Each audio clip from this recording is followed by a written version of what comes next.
Quando a gente é criança, a gente fica com aquele comportamento meio da tesourinha, sabe? Eu tenho, você não tem. Eu tenho, você não tem. E muitas das vezes o que as propagandas faziam com a gente era hipnose. Compre batom, seu filho merece batom. Mas a verdade é que a publicidade, ela dava uma enfeitada nos negócios. Sabe por quê? Muitas das vezes, várias coisas que eles queriam vender pra gente nem era tanta coisa assim, não era tão legal, era caro e não era divertido. Que nem os brinquedos de rico, que a gente achava que era o máximo, mas na verdade mesmo, será que valia a pena? Você que vai ser o juiz disso aqui hoje no Nerd Show.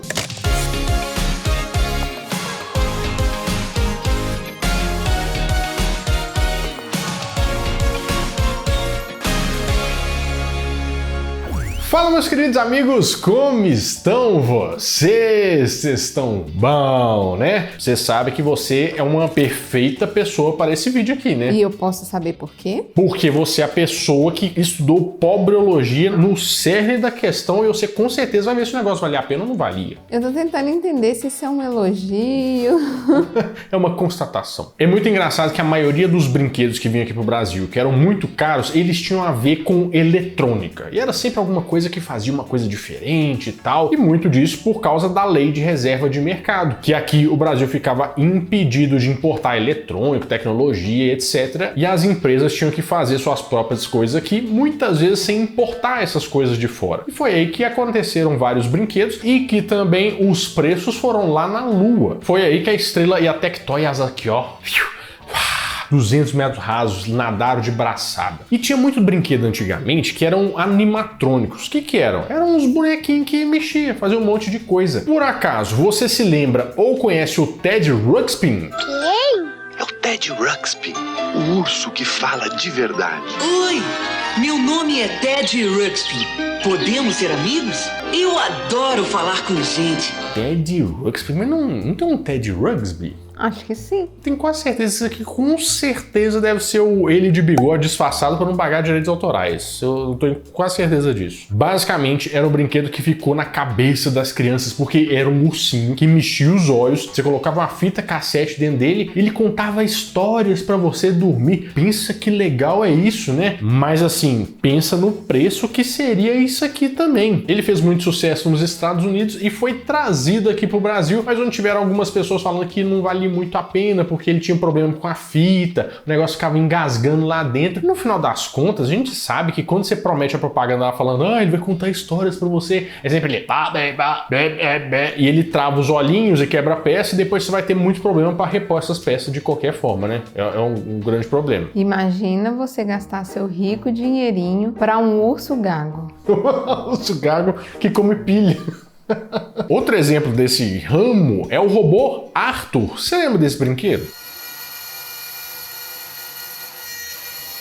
Então, ele foi o primeiro robô de controle remoto criado no Brasil. Ele era um robozaço desse tamanho assim, ó. Assim, do tamanho da Babarelando. Uns 40 centímetros de altura, assim, mais ou menos, sabe?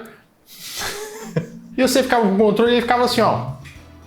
Andando de pra lá e pra cá. E andando assim, uau, que robô de controle remoto, que legal. Mas assim, esse é um dos pontos que a gente tem que pesar aqui. O robô Arthur, ele tinha um preço na época. Ele foi lançado em 1981 por 25 mil cruzeiros. Só que olha só, se a gente converte esse valor para hoje, o robô Arthur custaria 5.500 reais para um robozinho que anda de lá pra cá. Olha se isso não é coisa de rico bobo que quer comprar um negócio pra mostrar, olha meu robô que eu tenho, não te dou, e paga 5.500 reais pra isso? Se a gente for considerar, por exemplo, o preço de um iPhone, fica parecendo que ele é barato. Mas a gente tem que entender que isso é caro sim. Mas a gente tem que entender também que o iPhone não é medidor de bobice, né? Porque se a gente for parar pra pensar mesmo, a gente é tudo bobo.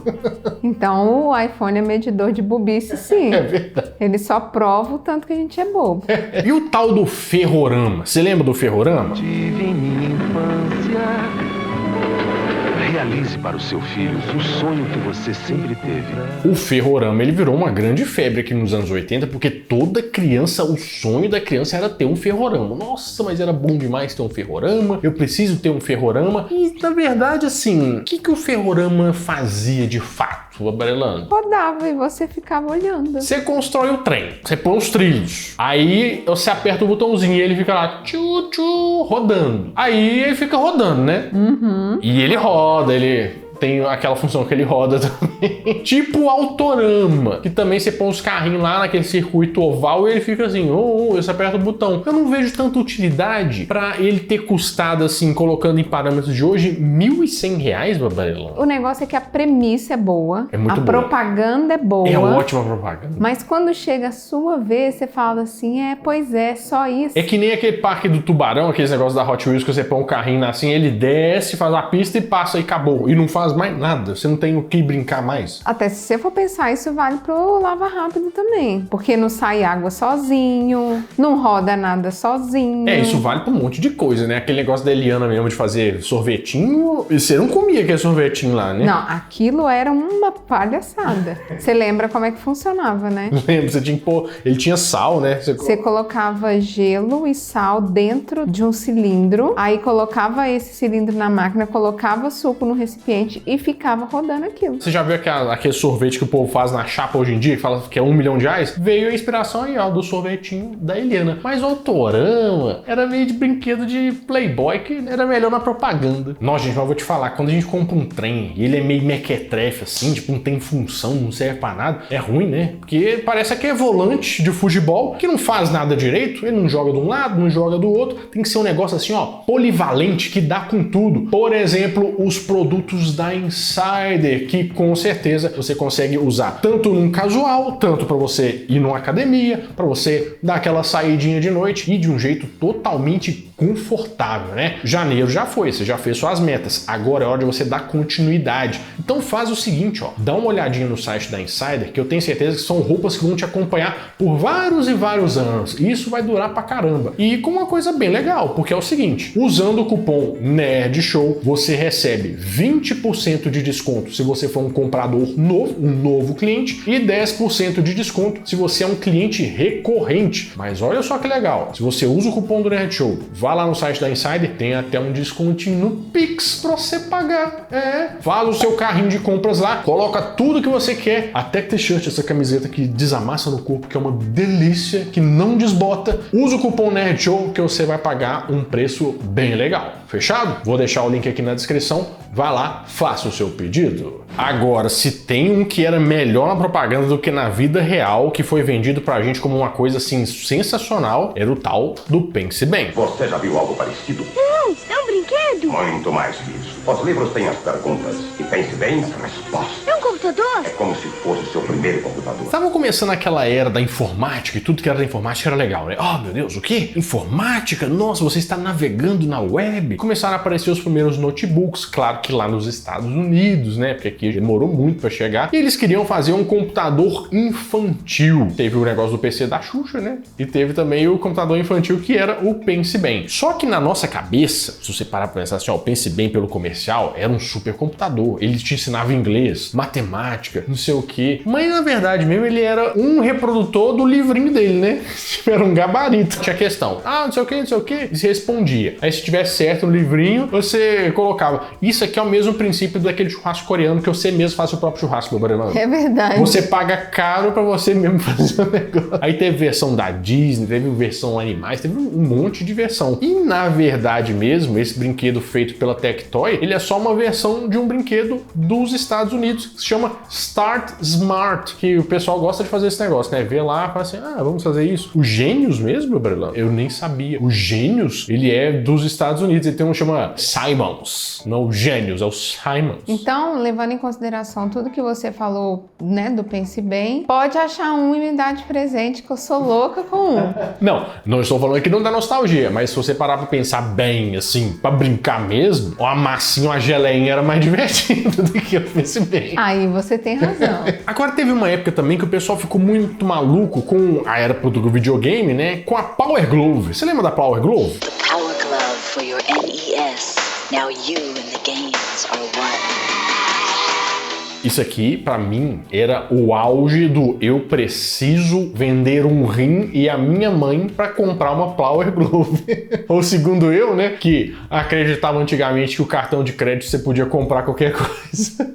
E eu tentava arranjar número de cartão de crédito online pra pagar minha premium account no Tibia. E eu ficava pensando, tudo bem. Primeiro golpista. Power Glove veio com aquela promessa, né? Você jogar o videogame, mas só com a mão, controlando as coisas. Tudo que a gente vê hoje de realidade virtual veio lá da Power Glove. Mas aquele trem, que burros na água que deu, hein? Porque diferente da expectativa, a Power Glove não era nada demais, assim. Os controles dela eram bem falhos, as peças eram bem frágeis e também não chegou aqui no Brasil, né? Só veio contrabandeado dos Estados Unidos, até porque a gente não tinha dinheiro suficiente para comprar um trem desse se viesse. Imagina o imposto que ia vir. Não, então ainda bem que não veio. Melhor, né? Porque senão ele ocupa espaço de quem tá querendo fazer sucesso. O quê? Brinquedos do Paraguai. Né? E a Power Glove realmente eu acho que não vale a pena de jeito nenhum, mas é engraçado como é que a gente tem uma memória e a gente fala sempre de um outro brinquedo que realmente não valia a pena, até porque o que a gente tinha já fazia o que a gente queria, sem a gente saber. Ficou meio confuso, né? Mas é porque o Tamagotchi, você lembra dele, né? Tamagotchi, her new favorite pet. Yes. So what's that make me? Fish sticks? Oh, are you hungry? Oh, no. By all means, feed it. Tamagotchi, que Tama quer dizer ovo e Goshi quer dizer watch. Então é tipo, você assistindo um ovinho. Eu não fazia a menor ideia que o Tamagotchi que a gente comprava caro no baleiro em frente à sua escola ou naquelas lojas lá especializadas era basicamente o Tamagotchi pirata. Porque o Tamagotchi original mesmo é outro. O Tamagotchi original, ele tá escrito em cima assim, Tamagotchi. Tudo bem que é auto-explicativo, eu que sou meio burro também, né? Tá escrito Tamagotchi de todo tamanho. Mas o que a gente tinha mesmo era o Hakaku, Haraku, Hakaku Temo. Como é que é o negócio aqui? Dinokun, Hakuraku, Dinokun. Mas o que a gente tinha mesmo era o Harakuraku, Dinokun. Era o quê?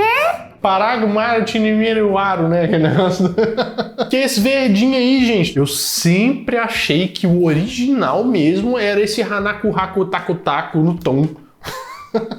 Eu não fazia a menor ideia que tinha o original. Esse aí que a gente pagava, ele custava mais ou menos 15 reais. Que na época que o nosso salário mínimo ali, 97, 98, quando ele lançou, era mais ou menos 125 reais, ele já era bastante % do nosso orçamento familiar, né? Mas, gente, não vale a pena de jeito nenhum você comprar o original, sendo que esse aí quebrava o galho total e devia fazer a mesma coisa. O que ele poderia fazer de diferente? Tanto que a gente nem sabia que existia outro. Não, nem sabia. Pra mim, Tamagotchi aí é esse aí mesmo. Esse aí não vale a pena de jeito nenhum. Bobagem. Pra cobrar eles são bons.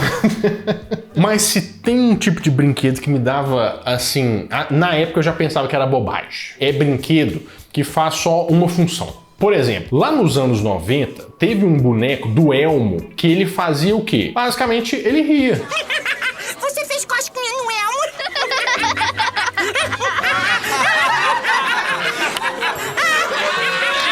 É um bonequinho do Elmo, que você até passava a mãozinha nele e ele ficava assim, rindo.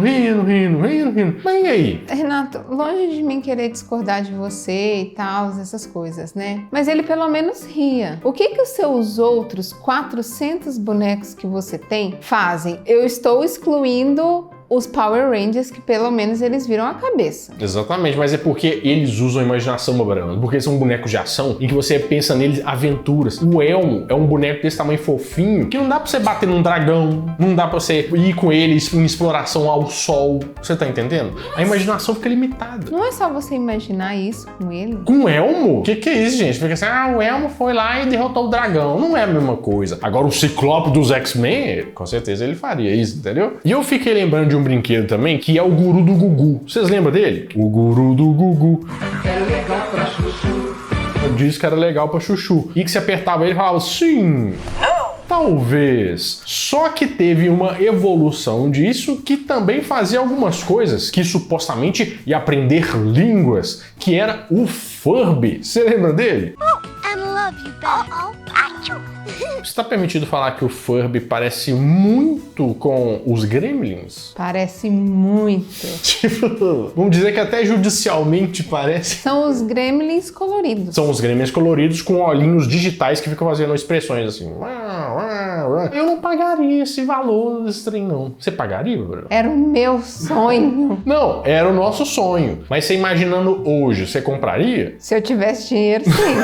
Mas é engraçado porque ele, supostamente, ele aprendia uma língua, ele não fazia diretamente isso, né? Não era o que prometia de jeito nenhum. Só que ele começou a pôr umas lendas urbanas de que o Furby, teoricamente, estava te espionando, ver você fazendo as coisas, sabe? E isso começou a trazer mais fama pra ele, porque o pessoal gosta do quê? Do proibido, tipo, o quê? Não pode ter, não? Ah, então eu quero comprar, eu quero que ele me espione. E começaram a vender, mas você não tem noção do Furby brasileiro. Se tem um personagem pra bater de frente com o Furby, com o guru do Gugu, só podia ser o Xaropinho. É um barato. Você aperta a mão dele e grava uma frase na orelha dele. Esse foi um brinquedo lançado pela Estrela naquele hype do Ratinho, naquela transição que ele tava na Record ou na CNT e foi pro SBT. Tipo, ele era, né, super badalado nessa época. Ele era a palavra da moda, disruptivo. Só que como é que funcionava? O brinquedo do Xaropinho, você falava um trem no ouvido dele e ele repetia a frase. Só que eu não sei se era essa aqui não, ó. Quando alguém passar na frente dele... Que viadão bonito, hein? Será que era assim o brinquedo, meu Maria? Eu tô com medo até de rir. Não, isso aqui já é patrimônio público, isso aqui pode... não tem problema não. Eu tava lembrando do Xaropinho, que é meio eletrônico esse brinquedo, e você lembra que no início dos anos 2000, tudo era coisa de robô, né? Tipo assim, o futuro está chegando. Me lembra muito aquele logo da Rede TV, quando ela... Rede TV, que ficava aquele negócio assim, sabe? Era tipo aquilo tudo digital. Tanto é que não chegou aqui no Brasil, mas você lembra de um tanto de reportagem que foi lançada por causa daquele brinquedo que era um cachorro robô, que ficava sentando, que tava isso, fazia cambalhota pra trás. Nossa senhora. Esse brinquedo, ele foi falado, eu nunca vi um, mas o tanto que o pessoal falou dele na mídia é impressionante. Ele se chamava Aibo, né? Não chegou muito aqui do Brasil não, o que a gente teve mais foi o Poti nos anos 2000, que teve na Estrela, Sega Toys, teve um rolê assim que também trouxe esses cachorrinhos. Eles adoravam fazer uns cachorros robô, mas é engraçado, né, gente? A gente gastava um dinheiro sem precisar. Às vezes uma propaganda fazia a gente quebrar o porquinho, ou pior, quebrar o porquinho dos nossos pais, que depois falava assim, isso agora é presente do Natal e do ano inteiro, eu não vou te dar mais nada durante o ano. E assim acontecia. Bom, eu vou ficando por aqui, mas toda semana eu volto com mais um vídeo quentinho, fresquinho, crocante pra vocês. Então, adeus!